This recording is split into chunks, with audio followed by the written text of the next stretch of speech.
안녕하세요. 오늘도 서연살롱을 찾아주셔서 감사합니다. 이혼 1년차 여성입니다. 저는 5년의 연애와 5년의 결혼 생활을 뒤로하고 혼자 제2의 인생을 살고 있어요. 뭐든 마음먹는 게 힘들지 막상 시작하면 못할 것도 없다더니 제가 그렇네요. 입 밖으로 이혼이라는 말을 꺼내놓는 것도 두려웠고 이혼을 결심하기까지도 참 긴 시간이 걸렸어요. 하지만 이혼을 하고 1년이 지난 지금에 와서는 왜 그동안 멍청하게 참고만 살았을까 후회가 될 정도로 현재 생활에 만족하고 있답니다. 제가 남편과 처음 만난 건 대학교 신입생 OT 때였어요. 저는 국문과 1학년 신입생이었고 남편은 군복무를 마치고 막 복학한 선배였어요. 대개 신입생 뒤풀이 자리는 선후배가 섞여서 있잖아요. 저희 과도 마찬가지였어요. 제 앞과 옆자리에는 남자 선배들이 앉았는데 하필 술버릇이 안 좋은 인간들이었죠. 꼰대 기질도 다분해서 소위 말하는 군기를 잡으려고 후배들을 시종일관 갈구고 있었어요. 고작해야 신입생들과 한두 살 차이 나면서 나 신입생 땐 말이야 어쩌고 저쩌고 해가면서 마치 인생을 반백년은 살아본 사람처럼 구는데 못 봐주겠더라고요. 그래도 어쩌겠어요. 선배는 선배인걸요. 그래서 눈 딱 감고 대충 호응을 해주고 있었죠. 그런데 갑자기 500cc 잔을 몇 개 들고 오더니 술을 말기 시작하는 거예요. 맥주, 소주는 기본이고 막걸리에 탄산음료 등등 마실 수 있는 건 다 섞는 것 같더라고요. 그리고는 저희 테이블에 있던 신입생들한테 마시라고 강요했어요. 알지? 첫 잔은 원샷이다. 한 방울이라도 남기는 놈은 선배에 대한 예의가 없는 놈으로 간주하고 앞으로 그에 상응하는 대접을 해주겠어. 알아서들 해라. 물컵도 아니고 500cc 맥주잔인데 원샷이 말이 되나요? 여기저기서 한숨이 터져나왔죠. 그때까지 술을 마셔본 적이 없던 저로서는 정말 난감했어요. 맥주도 힘든 판에 첫 술을 폭탄주라뇨. 제 주량이 얼마인지도 모르는 상황에 폭탄주를 마시는 건 위험하다는 생각이 들더군요. 그래서 손에 든 맥주잔을 내려다보며 망설이고 있는데 그런 저를 본 선배는 버럭 소리를 치는 거예요. 하늘 같은 선배가 기껏 후배 생각해서 술까지 대령에 바쳤는데 너 지금 나 무시하냐? 라며 말이죠. 결국 강압에 못 이겨 한 입 마시긴 했는데 도저히 못 삼키겠더라고요. 그래서 그대로 뱉어냈죠. 그랬더니 선배들 얼굴이 싸해지는 거예요. 순간 분위기는 험악해졌고 선배 중 하나가 짜증을 내며 제게 강제로 술을 먹이려고 들었어요. 건방지게 선배가 말아준 술을 거부하는 거냐며 이거 다 마시기 전에는 집에 안 보내준다고 하면서요. 그런데 그거 아시죠? 싫다는 걸 강요하면 더 하기 싫은 거요. 그날 제가 그랬어요. 술을 안 마시면 앞으로 대학 생활이 고될 거라는 건 알았지만 그렇다고 쉽게 져주기는 싫어서 끝까지 안 마신다고 뻗댔죠. 그러자 분위기는 험악하게 변해버렸고 급기야 제게 술을 강요하던 선배 입에서 욕설이 터져나왔어요. 살면서 누구한테도 그런 욕을 들어본 적이 없던 저는 너무 수치스럽고 기분이 상했지만 거기서 더 맞섰다가는 저뿐만 아니라 제 동기들까지 피해를 입을 것 같아서 그냥 술 마시고 끝내야겠다 생각했어요.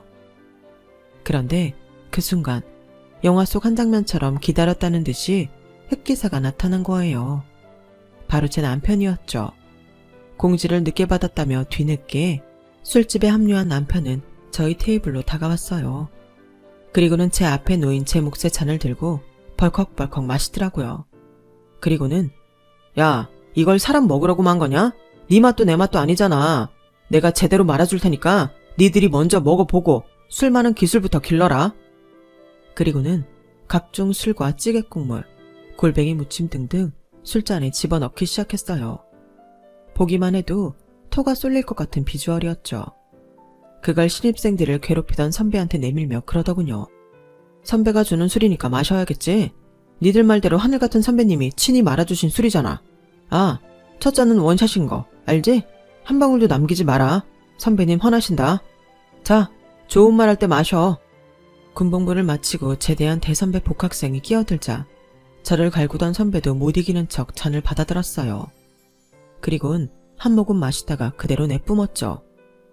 이거 봐라. 어디 감히 선배님이 주신 술을 뱉어? 어떻게 다시 말아주랴? 그러자 방금 술을 뿜은 선배가 고개를 절레절레 흔들었어요. 왜? 못 마시겠어? 그럼 니들은 못하는 걸 왜 신입생들한테는 강요하는 건데? 때가 어느 땐데 아직도 꼰대짓을 하고 난리냐고. 애들 부모님이 공부하라고 대학 보냈지. 니들 꼰대 노름에 딸랑이들하고 대학 보냈냐? 그런 거 하고 싶으면 니들 집에 가서 해. 귀한 남의 집 자식들 데려다 괴롭히지 말고. 선배는 개뿔. 니들이 이러는데 얘들이 니네를 선배로 생각하겠냐? 선배가 선배다워야 후배들이 니들을 선배 대접을 하지. 한 번만 더 이딴 짓거리들 해봐. 그때 니들 실명 그대로 언론사에 고발할 테니까 알았어? 그날 남편의 용감한 행동 덕분에 이후 저희 과에서 선배들의 술자리 기강잡기는 사라졌어요. 그리고 신입생들 사이에서 남편의 인기는 하늘을 찔렀죠. 당시 남편은 매너 좋고 성적도 좋은 선배로 유명했어요. 깔끔한 외모도 인기 비결 중 하나였죠. 그런데 그런 사람이 강의실에서 먼저 제게 말을 걸어준 거예요. 뿐만 아니라 캠퍼스 내에서 마주치면 먼저 다가와 친한 척을 해주니 어깨가 으쓱해지더라고요. 마치 제가 대단한 사람이 된 것 같은 착각이 들 정도였어요. 남편은 제게 휴대폰 번호를 알려주면서 앞으로 선배들이 괴롭히면 언제든 연락하라고 하더군요. 아마도 그날 일로 제가 선배들한테 괴롭힘을 당하지 않을까 걱정이 됐던 모양이었죠. 다행히도 그런 일로 남편을 호출할 일은 일어나지 않았지만요. 그랬더니 얼마 뒤 우연히 과 사무실에서 마주친 남편이 왜 연락 안 하냐고 그러는 거예요. 할 일이 없어서 안 했다고 했더니 한숨을 쉬면서 피식 웃더군요. 넌 지금까지 연애도 한번 안 해봤냐? 전화번호 주면서 연락하라는 게 어떤 의미인지 몰라? 아는데 모르는 척하는 거냐? 몰라서 모르는 척하는 거냐? 그 말에 저는 눈만 끔뻑댔어요. 연애요? 당연히 안 해봤죠. 여중 여고 나와 이제 막 대학에 들어온 제가 어디서 남자를 만나 연애를 했겠어요? 뭐 어떻게든 하려고 든다면 할 수도 있었겠죠. 그런데 제 주변 머리가 그쪽으로는 발달이 안 된 걸 어떡해요? 연애 경험이 없다는 제 말에 남편의 눈이 순간 반짝이더라고요. 그땐 몰랐는데 제가 모쏠이라는 사실이 남편이 저랑 사귀는데 큰 이유가 됐더라고요. 다른 사람은 몰라도 저희 남편한테는 아주 중요한 문제였거든요. 저희 남편은 소유욕도 강하지만 결벽증도 있는 사람이라서 남의 손을 탄 물건을 좋아하지 않았어요. 물건을 고를 때도 그러니 자기 여자를 고를 때는 더더욱 그랬죠. 그날 이후 남편은 매일 도장을 찍으러 오는 일수꾼처럼 제가 있는 강의실로 찾아왔어요. 전화면 문자는 수시로 해댔고요. 학식을 먹으러 가면 어떻게 알고 왔는지 늘 제 앞에 나타나기도 했죠. 그러자 저희 과에서 저랑 남편이 사귄다는 소문까지 돌기 시작한 거예요. 분위기는 대략 남자가 아깝다 이런 거였죠. 솔직히 저는 이해가 안 갔어요. 제 외모가 그렇게 눈에 띄게 뛰어난 게 아니라서 처음엔 이 남자가 나한테 왜 이러나 싶었거든요. 혹시 내가 부잣집 딸인 줄 착각하고 돈 때문에 이러나 싶기도 했고요. 그런데 남편 말을 들어보니 애초에 그런 건 고려사항이 아니었더라고요. 사람이 사람한테 끌리는 데는 돈이나 외모가 중요한 게 아니야. 뭐 안 그런 사람도 있겠지만 적어도 나한테는 그래. 난 그냥 너라는 사람이 좋은 거지 다른 이유는 없어. 성은아, 나랑 만나볼 생각 없니? 난 뭐든 가벼운 건 싫어해. 이 사람 저 사람 만나가며 난잡하게 사는 건 더더욱 싫고. 너만 좋다면 난 네 부모님께 인사드리고 정식으로 교제를 하고 싶어. 당시 남편은 고작 20대 중반에 불과한 남자였는데도 생각은 꽤 진중해 보였어요. 저는 그런 점이 마음에 들더라고요. 적어도 이 남자랑 사귀면 애인이 양다리 걸칠 걱정은 안 하겠다 생각했죠. 학교 생활에 있어서도 그리고 학업에 관해서도 남편은 제게 도움이 되는 사람이 분명했어요. 게다가 신입생 OT 때 이후로 남편에 대한 호감도가 상당히 높았던 것도 남편과 사귀게 된 가장 큰 이유였죠. 부모님은 제 첫 남자친구가 인사를 드리러 온다는 사실에 많이 긴장이 되셨나 봐요. 평소랑 다르게 옷도 신경을 쓰시고 엄마는 잔치상이라도 차릴 기세로 음식을 하셨더라고요. 남편은 마치 결혼 허락을 받으러 온 사람처럼 엄마한테 드릴 꽃다발과 아빠한테 드릴 양주까지 사들고 왔어요.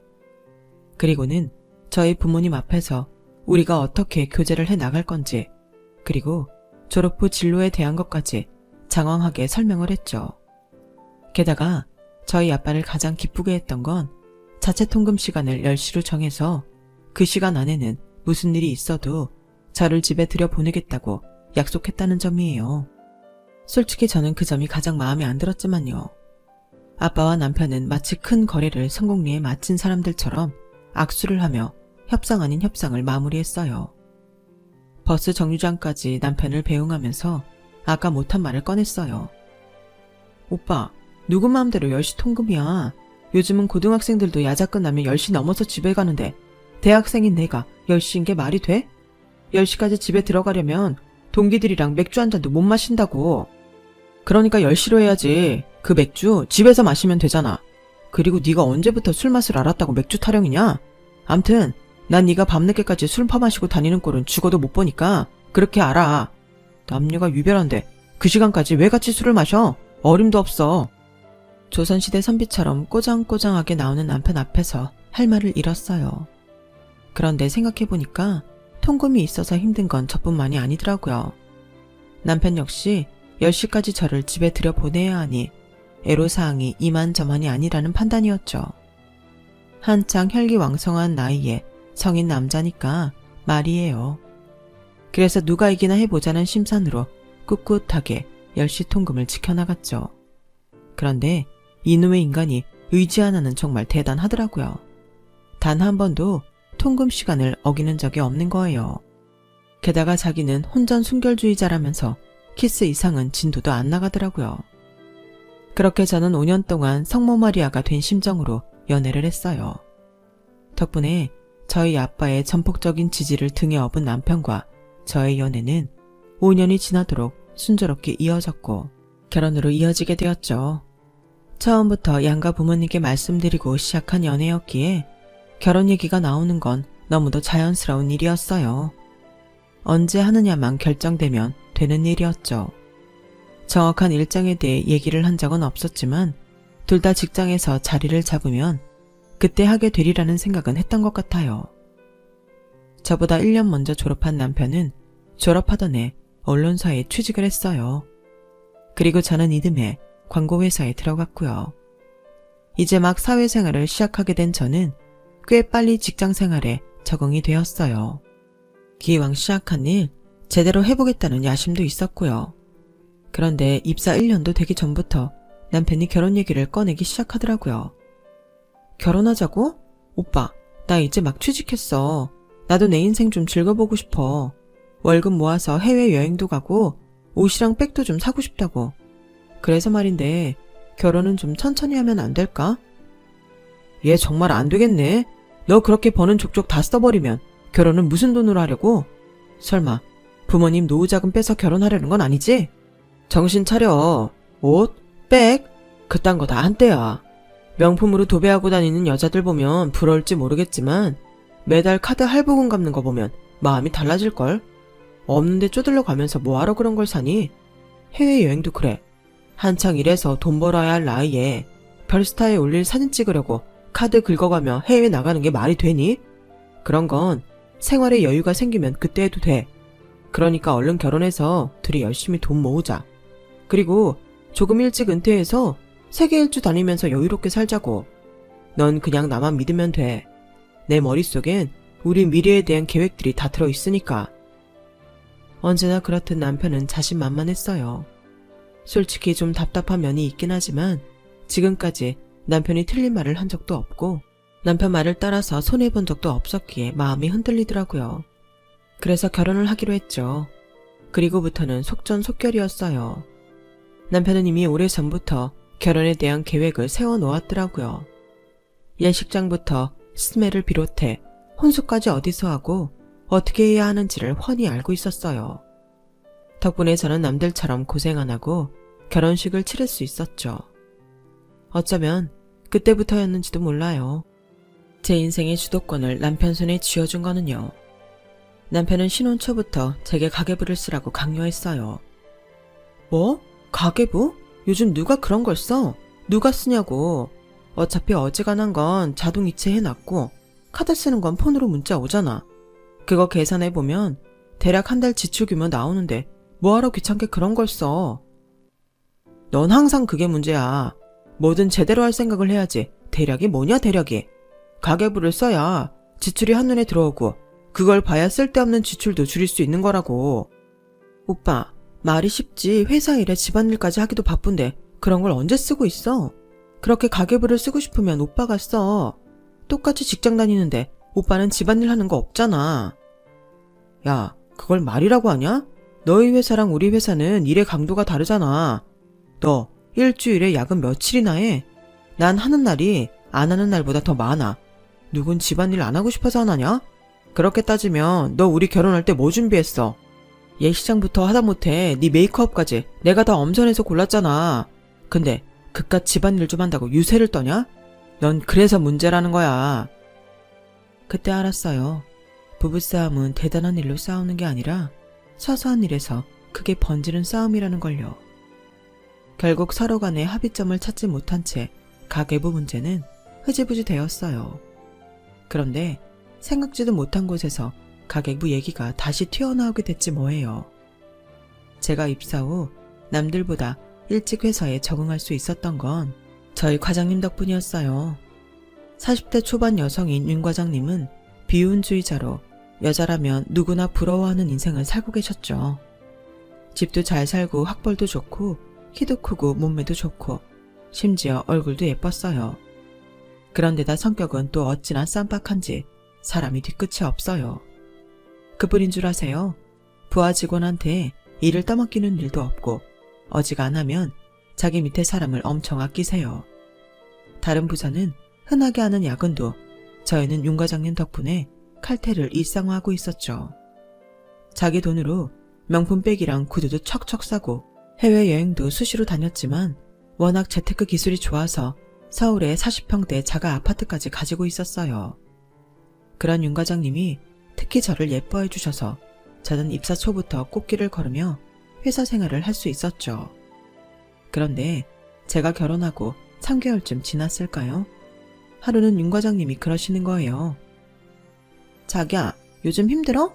피부도 푸석푸석하고 살도 좀 찐 것 같네. 요즘 자기 스타일 완전 엉망이야. 결혼했다고 퍼져서 지내는 거 아니야? 안 되겠다. 오늘 퇴근하고 나랑 쇼핑 좀 하자. 내가 원피스 하나 사줄게. 그렇게 윤 과장님 손을 잡고 가로수길에 있는 편집샵에 들렀어요. 거기서 윤 과장님은 무려 40만 원이 넘는 원피스를 선물로 사주셨죠. 그러면서 온 김에 정장 바지랑 스커트, 가디건을 하나씩 샀는데 도합 54만 6천 원이 나왔더라고요. 계산은 3개월 할부로 긁었어요. 그런데 그날 집에 돌아가니 남편이 쇼핑백을 보고는 버럭 소리를 지르는 거예요. 내가 이래서 너한테 가계부를 쓰라는 거야. 네가 지금 옷값으로 53만 원이나 쓸 상황이냐? 게다가 카드 할부가 이자가 얼마나 나가는지 알아 몰라. 넌 어떻게 하나부터 열까지 내가 다 가르쳐줘야 되냐? 오빠, 근데 쓸데없는 거 산 건 아니야. 나 결혼하고 7kg가 쪄서 맞는 옷이 없어.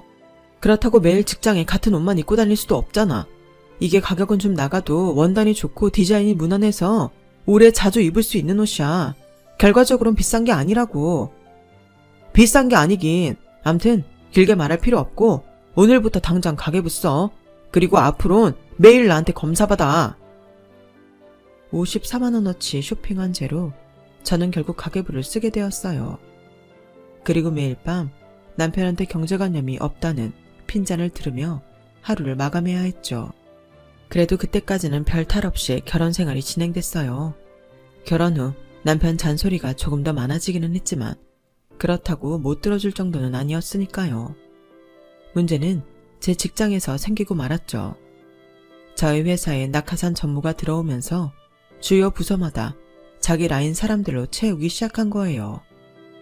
그런데 하나같이 어디서 그런 인간들만 골라왔는지 능력도 없고 인성은 개판인 쓰레기들이었죠.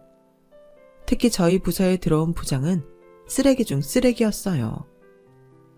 여성 직원들한테 이상한 말 하는 건 일상이고 툭하면 직원들한테 업무와 관련 없는 자기 집일을 시키곤 했어요. 저한테는 글쎄 자기 딸 국어 수행평가를 시키지 뭐예요.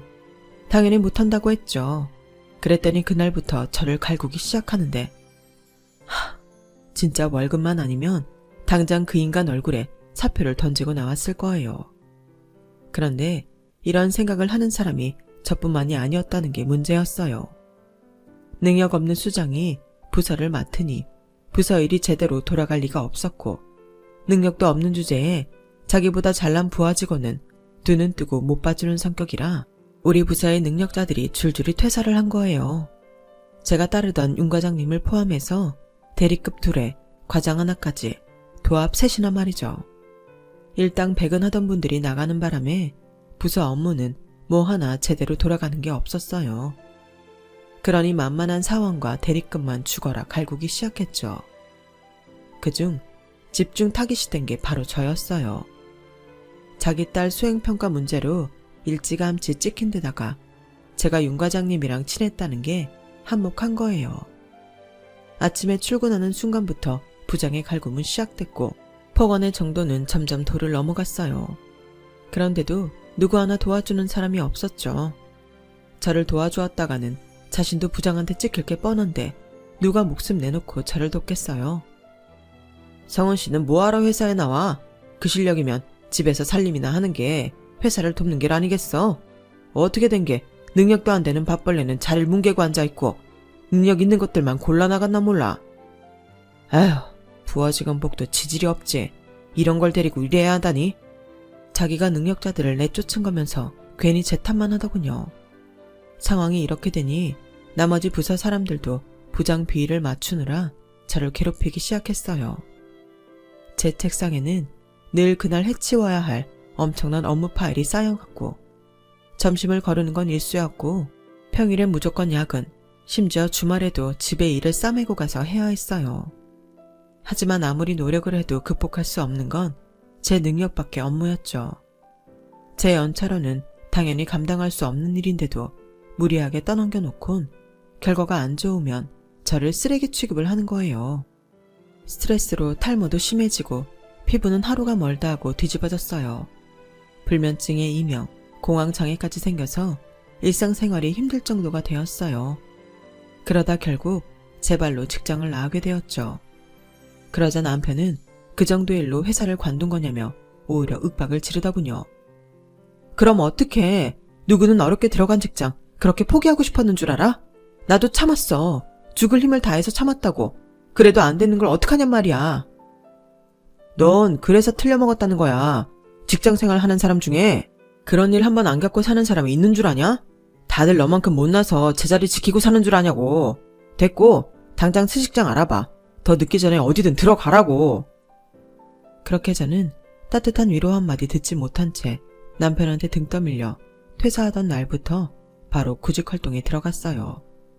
하지만 다시 들어간 회사에서도 저는 얼마 버티지 못하고 나오고 말았어요. 전 직장에서 당했던 직장 괴롭힘의 후유증으로 생긴 공황장애 때문에 제대로 업무를 볼 수 없게 되었거든요. 이후로도 계약직 일 비롯해 아르바이트까지 몇 번 더 직장에 들어가게 됐지만 번번이 제 발로 걸어 나오고 말았어요. 그렇게 저는 30도 안 된 나이에 백수가 돼버렸죠. 그때부터였어요. 남편이 변하기 시작한 건. 남편한테 저는 능력도 없고 참을성도 없는 밥벌레나 마찬가지였나 봐요. 저를 볼 때마다 못마땅한 표정을 지으며 싸늘한 말만 뱉어댔죠. 매달 나가는 보험금만 도합 60만 원이야.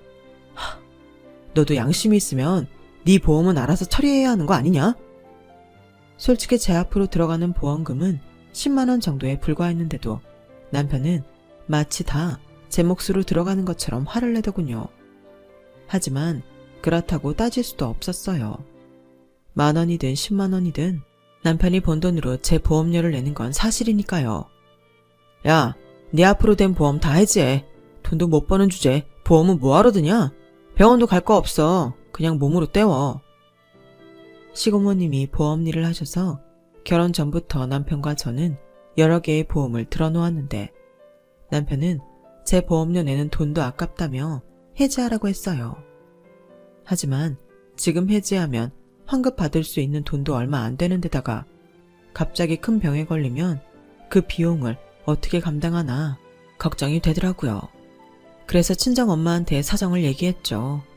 그랬더니 엄마가 그걸 왜 해약하냐면서 엄마가 내줄 테니 걱정 말라고 하시더군요. 세상에, 네 보험료가 얼마나 한다고 그걸 못 내주겠다고 해약을 하래. 누가 보면 네 앞으로 보험료가 기백만 원은 나가는 줄 알겠다. 그리고 뭐? 병 걸리면 몸으로 때우라고? 어떻게 지 와이프한테 그딴 소리를 해?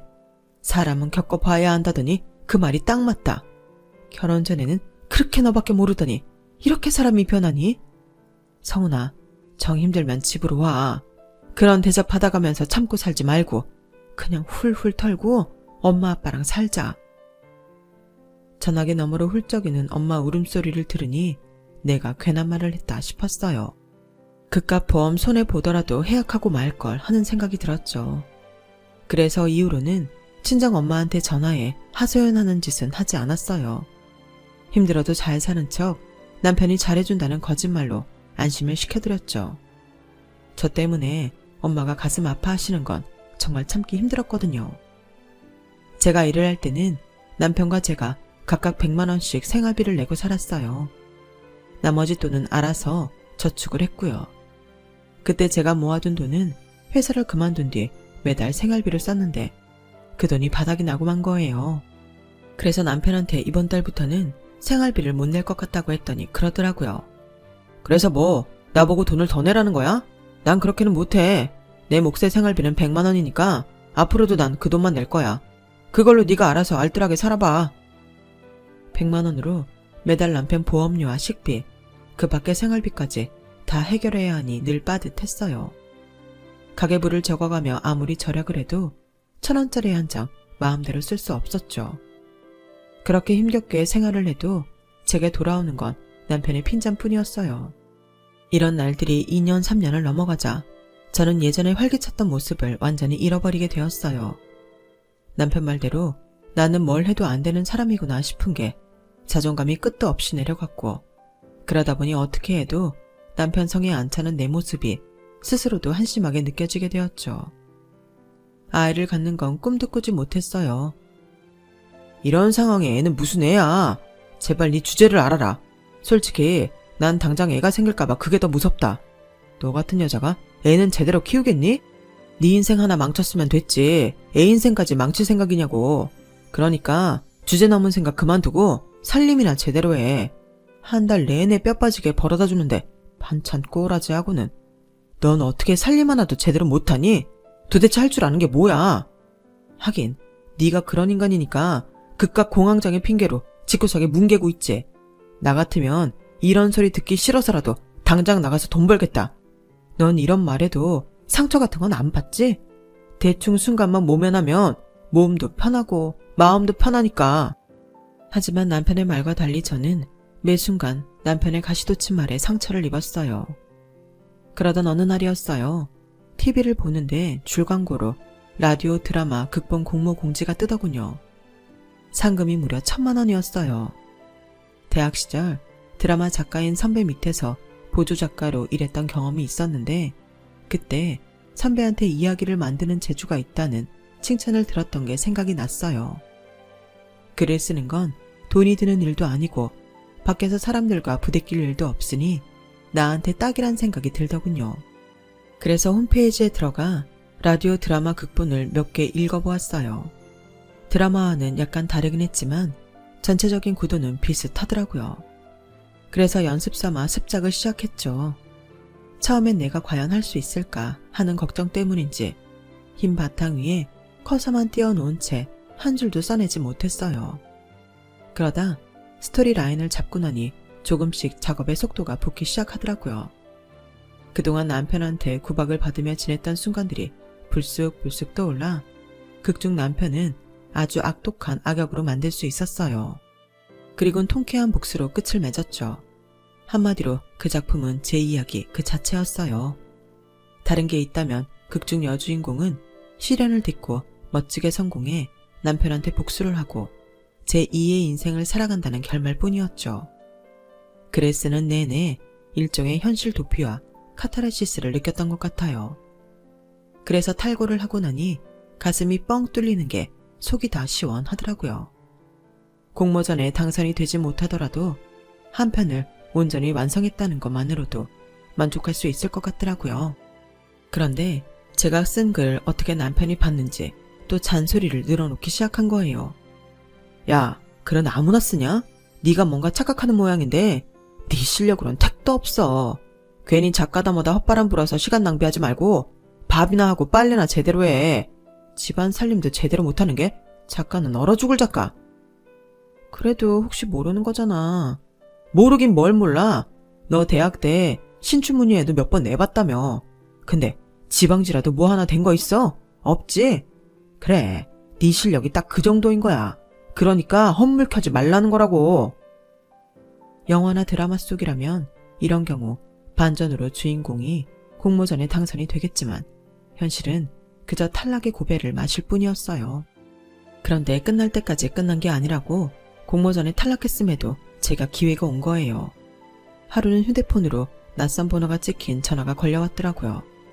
라디오 드라마 담당 PD였어요. 비록 공모전에서는 떨어졌지만 약간 다듬어서 방송에 내보내고 싶다고 하더군요. 그래서 몇 번의 수정을 거쳐 작품을 완성해 보냈어요. 그리고 드디어 방송이 가능하겠다는 연락을 받았죠. 녹음 당일 스튜디오에 오겠냐고 묻길래 그러겠다고 했어요. 방송국까지 가는 내내 심장이 어찌나 뛰던지 마치 이제 막 세상에 태어난 아기처럼 온몸의 감각 하나하나가 신선하게 느껴질 정도였어요. 성우분들은 녹음에 앞서 작품에 대한 질문들을 하셨는데 제가 미처 생각지 못했던 부분까지 세세하게 짚어주셔서 제가 오히려 그분들께 배우는 기분이 들었어요. 그렇게 녹음이 시작됐고 베테랑 성우분들이라 그런지 제가 글로 썼을 때보다 더 실감나게 작품이 살아나더라고요. 그리고 드디어 제 작품이 라디오 채널을 통해 방송되던 날 저는 숨죽이며 라디오 앞에서 귀를 기울였어요. 라디오 드라마가 끝나자 저도 모르게 눈에서 뜨거운 눈물이 흐르더군요. 내가 살아있다는 걸 그렇게 생생하게 느끼기도 처음이었어요. 혹시라도 문제가 생겨서 방송이 되지 않으면 어쩌나 하는 마음에 남편은 물론 주변 사람들한테 알리지도 못한 채 혼자 숨죽여 들었는데 이럴 줄 알았으면 주변에 알릴 걸 그랬다 싶더군요. 그래서 그날 밤 퇴근하고 돌아온 남편한테 얘기를 했더니 그러는 거예요. 야, 공모전 당선작도 아니고 떨어진 거 방송에 내보내는 거 보면 모르겠냐? 네 건 그냥 땜빵용이었던 거야. 모르긴 해도 고려 대신 상품권이나 화장품 세트 같은 거 보내줄걸? 그냥 라디오 사연 하나 방송 탄 거나 마찬가지인데 뭘 잘났다고 호들갑이야. 배고프니까 얼른 밥이나 차려.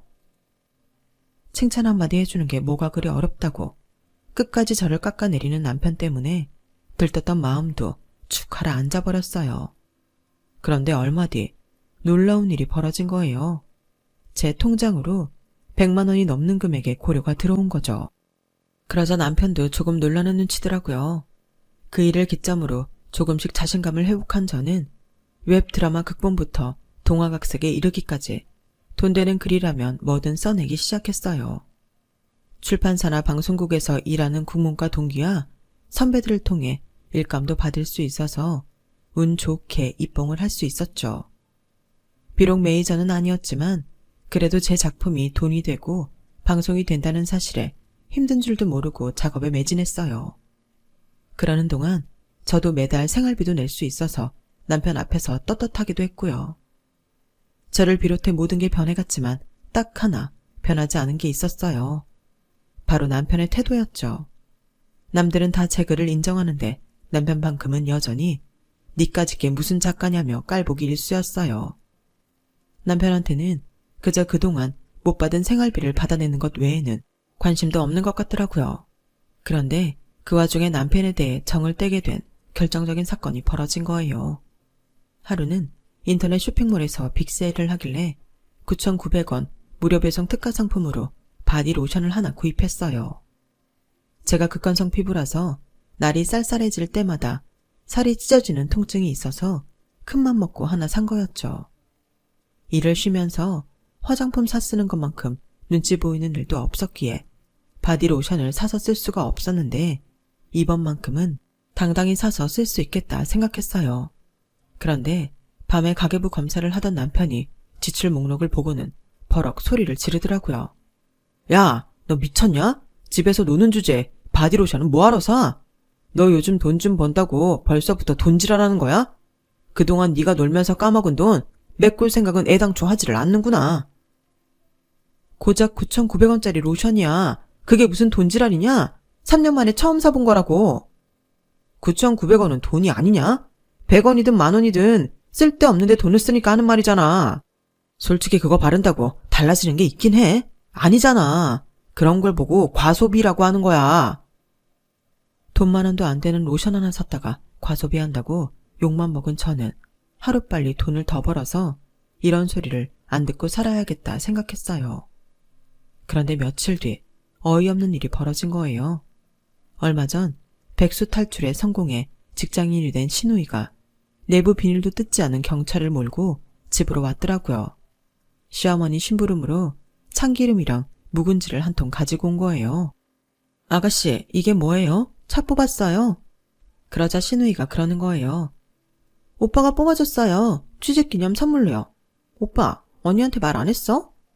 그러자 남편이 별일이 아니라는 듯 지나가는 말처럼 출근할 때 힘들까봐 내가 한 대 뽑아줬어. 이러더라고요. 순간 망치로 머리를 3개 맞은 기분이었어요. 불과 며칠 전에 9,900원짜리 로션 하나 샀다고 과소비냐 취급을 하더니 지 동생한테는 1,500만 원이 넘는 경차를 턱하니 사주다니 기가 막히더라고요. 그런데 거기까지는 100번 양보해서 이해할 수 있다 쳐요. 자기 돈으로 자기 동생 차 사주겠다는데 제가 뭐라고 하겠어요. 그런데 이어진 시누이 말에 뚜껑이 확 열렸어요. 참, 차 할부금은 매달 언니가 내는 거라던데? 오빠 맞지? 그냥 언니 카드로 할부 끊으면 편한데 언니 수입이 일정치 않다 그래서 오빠 카드로 먼저 긁었어요. 매달 25일까지 오빠 계좌로 돈 붙이면 돼요. 아니 그걸 왜 내가 내? 여보, 이게 무슨 소리야? 그러자 남편이 그러는 거예요. 야, 너 그동안 생활비 한 푼 안 내고 살았잖아. 그럼 나 대신 차 할부금 정도는 낼 수 있는 거 아니냐? 일시불로 내라는 것도 아니고 매달 끊어서 내는 건데 뭐가 어려워? 와, 인간이 정말 끝까지 치사하더라고요. 그간 못 받은 생활비를 고스란히 받아내겠다는 심산이었어요. 그런데 그렇게 따지면 저는 독박으로 가사활동을 해온 건데 그건 왜 계산해서 빼요? 그런 계산이 어딨어? 그럼 그동안 내가 해온 가사노동비는 누가 계산해줘? 그렇잖아. 자기한테 밥벌레 취급까지 당하면서 일했는데 돈까지 내야 하는 거라면 너무 억울한 거 아니냐고. 야, 뭐가 억울해. 유부녀가 살림하는 건 당연하지. 그리고 애초에 네가 회사만 박차고 나오지 않았으면 일이 이렇게 꼬이지도 않았어.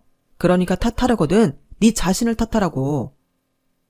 하도 당당한 남편의 태도에 지난 몇 년간 쌓았던 울분이 폭발해버렸어요. 그래서 가슴속에 꾹꾹 누르고 있던 마지막 그 말을 꺼내고 말았죠. 야, 진짜 끝까지 개새끼네. 이런 걸 내가 남편이라고 믿고 살았구나. 누군 일하기 싫어서 일 그만뒀어? 살려고 어떻게든 살고 싶어서 그만둔 거잖아. 내가 회사에서 어떤 상황에 몰렸었는지 누구보다 잘 아는 인간이 어떻게 그렇게 말을 해? 난 당신이 내 처지였다면 그렇게 매몰차게 당신 탓하지 않았을 거야. 정신적으로 힘든 사람한테 퇴사 당일날 재취업하라고 등 떠밀기보다는 다친 마음부터 보다듬어 줬을 거라고. 그게 부부 아니니? 너란 인간은 나한테 남보다도 못하게 굴었어. 날 괴롭힌 직장 상사보다도 네가 더 잔인한 놈이었다고. 이렇게 된 마당에 내가 나랑 어떻게 한 입을 덮고 살겠니? 우리 그냥 이혼하자. 그러자 남편은 이혼할 때 하더라도 그동안 밀린 생활비는 내고 끝내라고 하더군요. 그래서 저도 남편과 똑같이 계산기를 때렸어요. 그리곤 좋아, 낼게. 대신 나도 내 몫을 제대로 받아야겠어. 결혼해서 지금까지 내가 했던 가사노동 시세대로 쳐서 받을래. 지난 5년간 하루 10시간 넘게 일했으니까 그거 계산해줘. 그럼 나도 매달 100만 원씩 쳐서 밀린 생활비 낼게. 집안일은 여자가 해야 한다는 둥 개소리 할 거면 그만두는 게 좋을 거야. 난 주말에도 니놈 등살에 못 이겨 일했으니까. 모르긴 해도 비용이 엄청 나을 거다. 야, 네가 한 게 뭐 있다고 돈을 받아. 어림없는 소리 하지 마. 그래, 그럼 시시비비는 법정에서 가려야겠네. 암튼 난 한 푼도 양보 못하니까 그렇게 알아. 이 인정머리 없는 개자식아. 결국 남편과 저는 이혼 소송을 통해 갈라서게 되었어요. 그리고 법정에서 그동안 남편이 제게 했던 행동과 말들이 고스란히 공개되었죠. 그걸 들은 저희 부모님은 뒷목을 잡으셨고 절대 용서 못한다며 남편을 향해 일을 가셨어요. 결국 판결을 통해 저는 전액은 아니었지만 가사노동에 대한 대가를 받을 수 있었어요. 집과 살림도 처분해 재산 분할도 했고요. 법대로 하자 남편은 자기 계산과 달리 엄청난 손해를 보게 되었어요. 자기 여동생한테 차를 뽑아준 비용까지 떠안게 됐거든요. 이혼을 한 뒤 저는 친정에 들어가 사는 대신 오피스텔을 구해서 살고 있어요. 글 작업을 하려면 혼자 지내는 게 나을 것 같아서 내린 결정이었죠. 그리고 작가라는 호칭으로 불리며 제2의 인생을 살고 있답니다. 직업 특성상 소속된 곳이 없어서 매달 수입이 불규칙적이지만 내가 써내는 만큼 돈을 벌 수 있고 불필요한 인간관계로 스트레스를 받지 않아도 된다는 장점이 있어서 저는 대만족이랍니다. 한 남자랑 10년이라는 시간을 함께하면서 제가 참 많이 바보가 되었나 봐요. 이혼 후 정신과 상담을 받아보니 제가 오랜 기간 남편한테 세뇌당한 것 같다고 했어요. 자존감이 낮아지고 심한 결정장애를 겪는 것도 그런 이유 때문이라고요. 주먹이나 발로 차는 폭력만이 폭력이 아니라는 걸 이혼을 통해 알게 되었어요. 5년이라는 시간은 비싼 인생 수업료로 사용되었지만 그래도 제2의 인생을 찾게 된 소중한 시간이었기에 아까워하지는 않으려고 합니다. 지금까지 제 사연을 들어주셔서 감사합니다. 자신을 사랑해 주시고 그렇게 행복하셨으면 좋겠습니다. 무엇보다 건강하세요. 여러분, 사연 댓글에 응원과 현명한 조언 부탁드려요. 좋아요와 구독은 저에게 큰 힘이 됩니다. 오늘도 좋은 일 가득하세요.